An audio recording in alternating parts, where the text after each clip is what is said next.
Happy Friday, witches, and for those who celebrate, happy Valentine's Day. Today's card pull is from our Witch Oracle card deck, written by Angie Sullins. Artwork is by Silas Tabal. Today's note from our Witch's Almanac is that the moon is in Virgo. Goddess of Grace.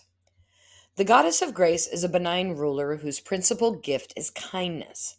And rather than doling out judgment or punishment when one of her people commits a crime or transgresses against another, she encourages her people to gather around the lotus fire. The offender is brought to the fire, and there all the members of the community name every good deed and kindness that the offender has ever performed since childhood. In this way, the wayward soul is brought home to herself and her community rather than ostracized through retribution or shame, which is something we know way too much about. The offender, once remembered back to her inherent worth, is then held accountable for her actions and required to make amends, but with the support and kindness of the entire village, who understand that this was a faulty action, not a faulty soul. People make mistakes.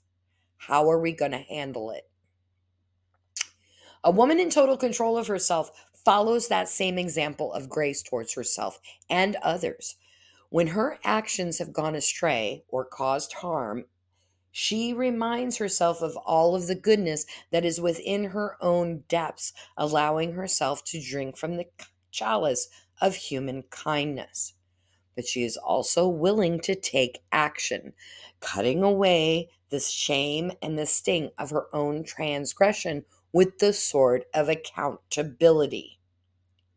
She makes amends and resolves to do better.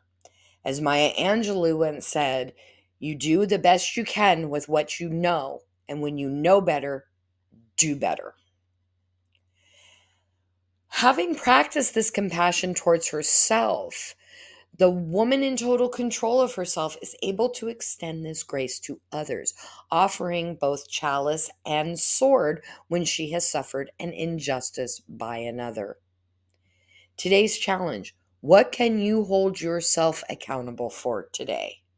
Reminding yourself that it was a faulty action. It is not because you had a faulty soul.